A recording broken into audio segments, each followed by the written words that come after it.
With me today, I have my co-host, Damstar. Hi. And together we will take a deep dive into the incredible experience of being born and raised in Nigeria by Nigerian parents and being born and raised in the UK but having Nigerian parents. So if you've ever wondered why African children are more afraid of the sleepers more than the boogeyman, then you're in the right place. So sit back and relax, grab your tea, grab your popcorn. We will be right back with more details.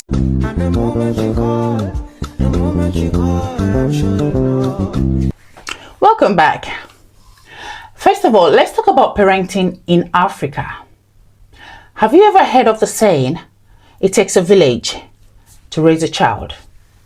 Well, in Africa, that is not just a catchy phrase. It is how things literally work. I was privileged to be born and raised in Nigeria. And when I tell you that parenting in Africa is not just about mom, dad, and the kids, there's no cap. Parenting in Africa is like a full-on community project where grandparents, uncles, aunties, and even a friendly neighbor can help you raise your child. That's just the vibe, and that's how things work. Now, let's look at two main factors that is very common with African parenting. And what would you say the first one is? Discipline. Discipline. When it comes to discipline, African parents mean business. This could involve a stern talking to, like, sit down, or don't do it, come here. Stern talking to with authority, and the children will listen. It could even involve a little corporal punishment, like kneel down or pick pin or close your eyes, and so on and so forth. The Bible verse that teaches spare the rod and spoil the child. It feels like African parents literally take that as a direct instruction to them, because back home in Nigeria, while I was growing up, when a child disrespects their elders or a child breaks the rules, because every household had a rule, right?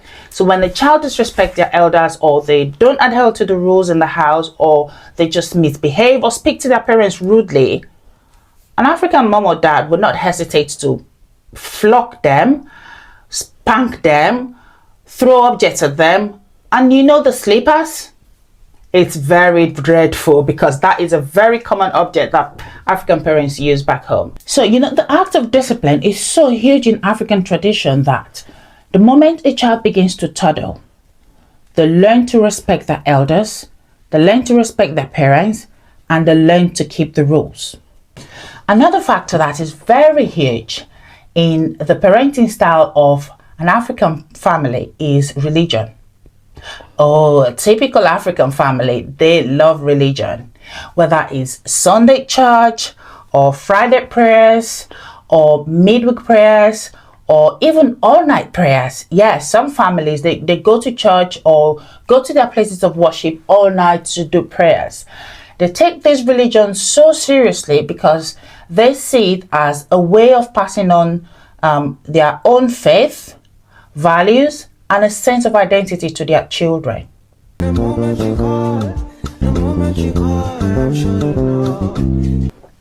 Now let's hop over to the UK, where parenting style is totally different from what I ever knew. From your experience, since you were born, what would you say is the parenting style of a typical UK mom or dad?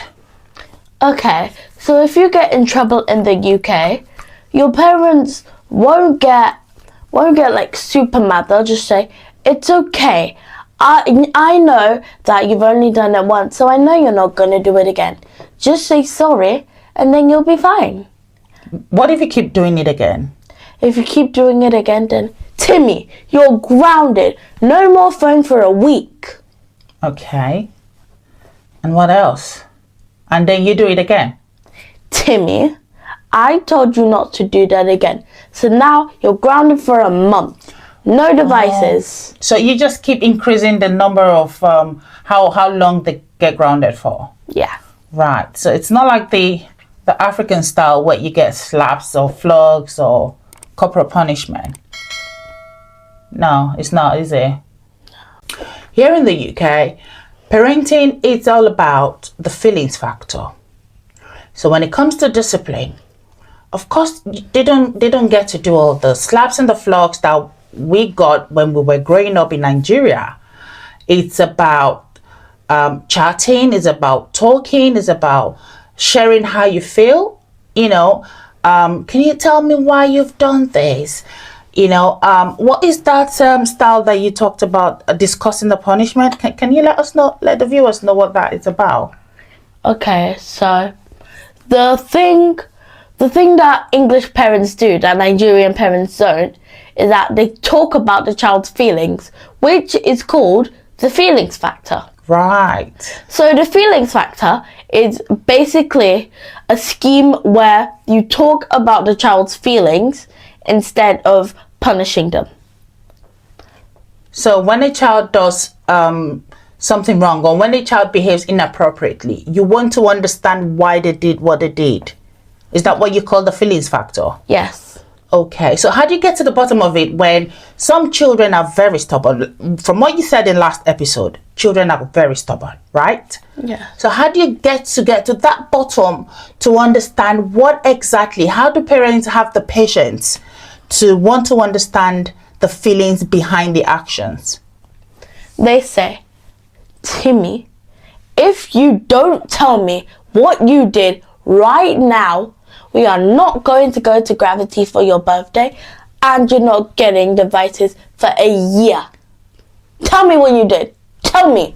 Okay, so they kind of tie parental discipline to rewards. Yeah. Is that it? Yes. Okay. So, right. Here in the UK, parental discipline, it's all about encouraging the child to share their feelings, being open with their feelings. Parents want to understand why children behave the way they do, and instead of the African style of shouting at the child or beating up the child or flogging the child for one reason or the other, they want to have that conversation of, hey honey, why have you done that? You can't do that, And if the child is not listening, they take it a little bit further. You remember the Paw Patrol outfit you want me to get for you? I will not get them for you if you don't stop now. So you're tying that actions with a reward, something that the child really likes. You're trying to tell them, if you don't stop, you won't get this. And then they think about that. So when it comes to parenting in the UK, there's a lot of psychology involved. And parents want to be able to help their children to have confidence, help their children to have that emotional intelligence, right? And that is what leads to all of the conversations and the feeling factor. We're going to go on a short break, and when we return, the wonderful Dempster is going to tell us her experience of being born and raised in the UK by Nigerian parents, how things have been with her, and what her favorite discipline style is. Don't go anywhere. We'll be right back.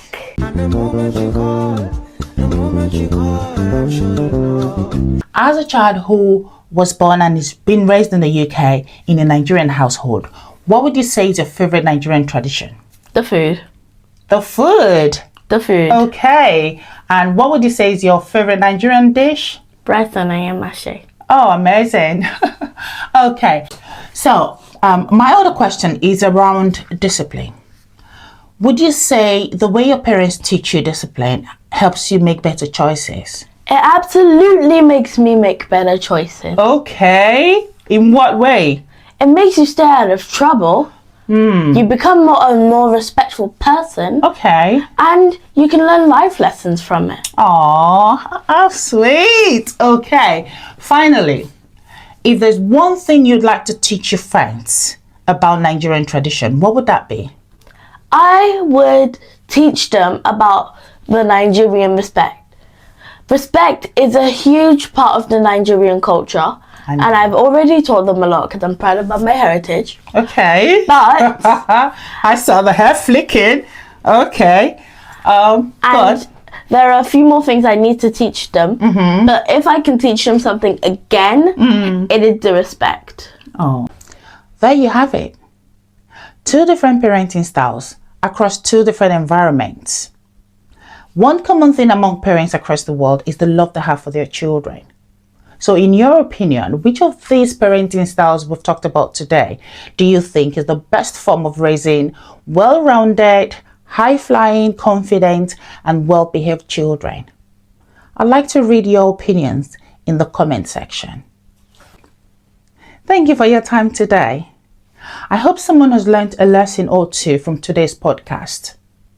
If you like the content, do not hesitate to share. Please share. Share among your friends, your loved ones, your family members, and everyone in your network. And if you're yet to subscribe to Gorgeous POLA TV, what are you waiting for? Click on the subscribe button so you get that notification when a new nugget is being served on the table. Till I come your way next time, I am your one and only Gorgeous POLA. I am Gorgeous POLA on all social media platforms, so feel free to hit the follow button the next time you log on to Instagram. For now, I am signing out and I will see you in the next episode. Bye. It's Gorgeous POLA.